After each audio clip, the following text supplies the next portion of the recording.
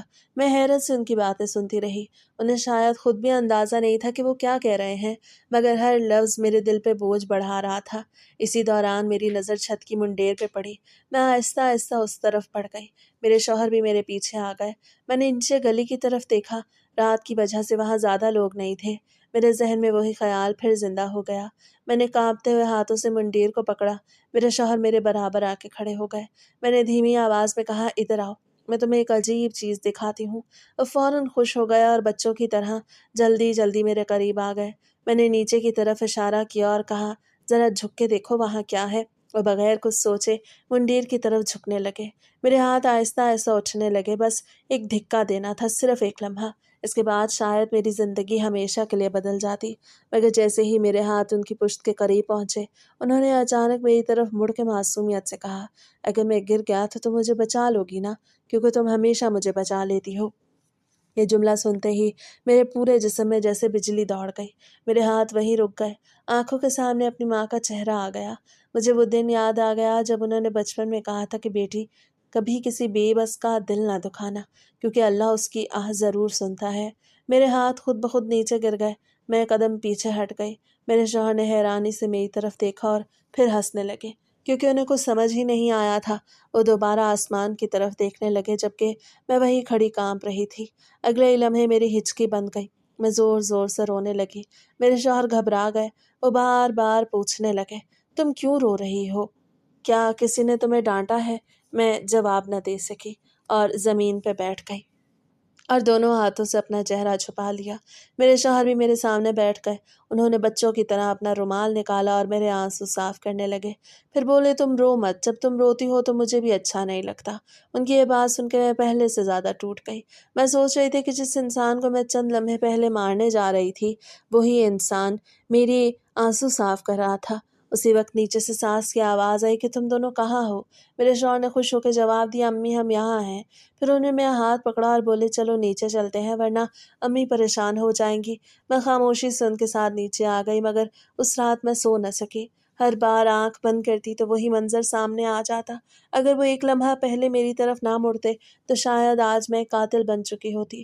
صبح فجر کے وقت میں نے وضو کیا اور بہت دیر تک اللہ سے معافی مانگتی رہی۔ میں بار بار رو کے یہی کہتی جا رہی تھی کہ یا اللہ، میں بہت بڑا گناہ کرنے جا رہی تھی، مجھے معاف کر دے۔ اسی لمحے میں نے اپنے دل میں ایک نیا فیصلہ کیا۔ میں اس انسان کو قتل کر کے اپنی زندگی نہیں سنواروں گی۔ اگر مجھے انصاف چاہیے تو وہ سچ کے راستے سے مانگوں گی۔ لیکن مجھے ابھی یہ معلوم نہیں تھا کہ اللہ میرے لیے ایک ایسا راستہ کھولنے والا ہے جس کا میں نے کبھی تصور بھی نہیں کیا تھا۔ اس رات کے بعد میں پہلے جیسی نہیں رہی۔ جب بھی اپنے شوہر کو دیکھتی تو میرے ذہن میں وہ لمحہ آ جاتا جب میرے ہاتھ انہیں دھکا دینے کے لیے اٹھے تھے۔ مجھے اپنے آپ سے نفرت ہونے لگی تھی۔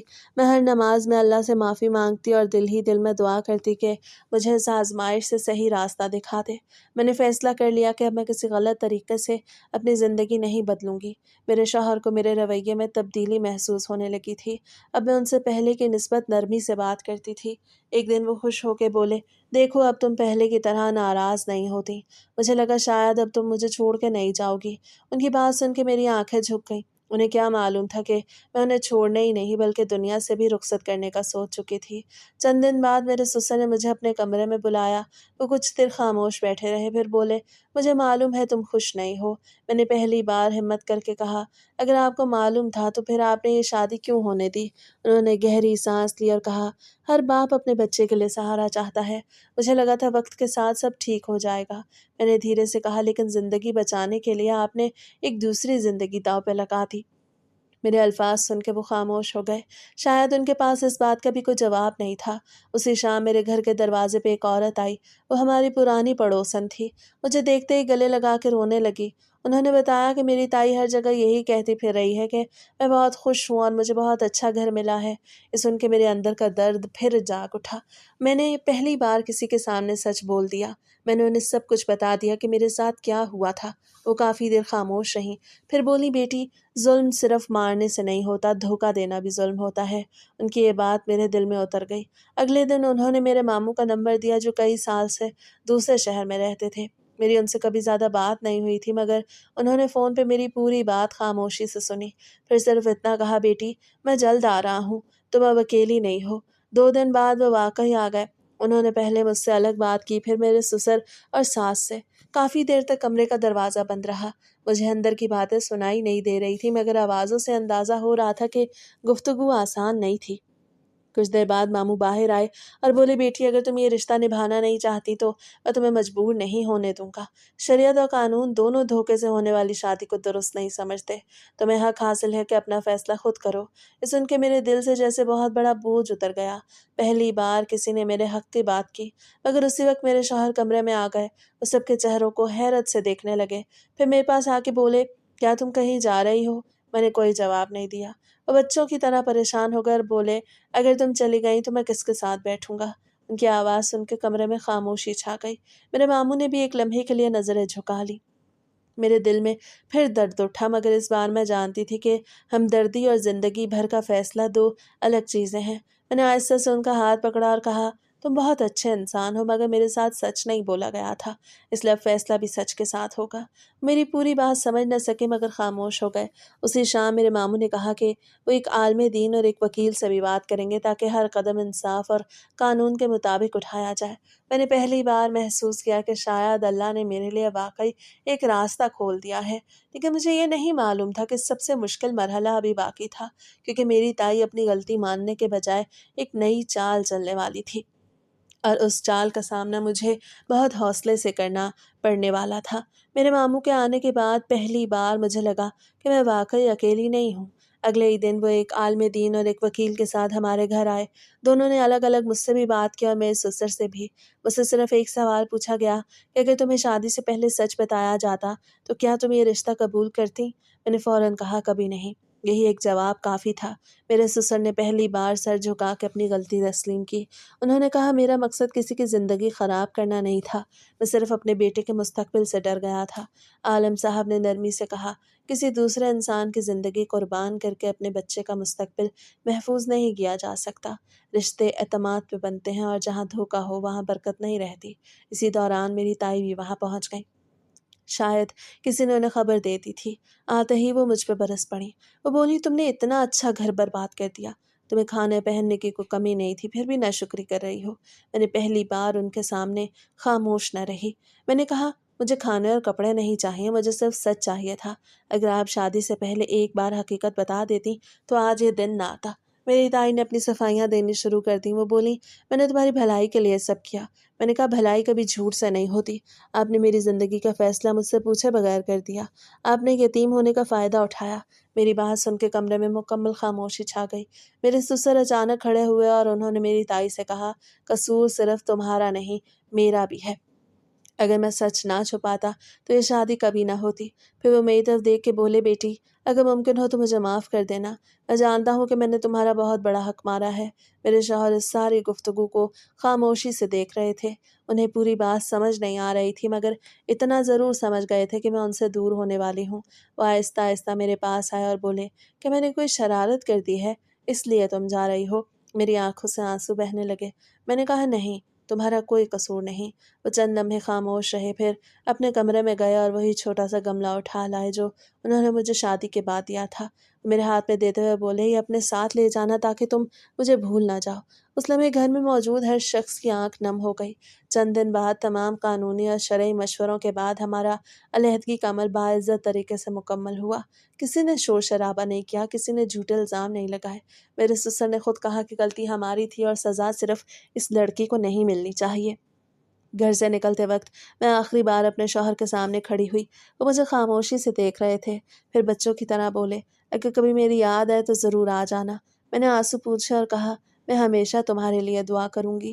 میں گھر سے باہر تو آ گئی، مگر میرے دل میں نہ نفرت تھی نہ بدلہ، صرف ایک دعا تھی کہ اللہ کسی بھی لڑکی کے ساتھ ایسا دھوکہ نہ ہونے دے اور کسی بھی معصوم انسان کو دوسروں کی غلطی کی سزا نہ ملے۔ مجھے معلوم تھا کہ میری زندگی کا ایک باب ختم ہو چکا ہے، لیکن اصل سبق ابھی باقی تھا، جو میری زندگی کے ساتھ ساتھ میری تائی کی زندگی بھی بدلنے والا تھا۔ میں اپنے ماموں کے گھر آ گئی۔ شروع کے چند دن میرے لیے بہت مشکل تھے۔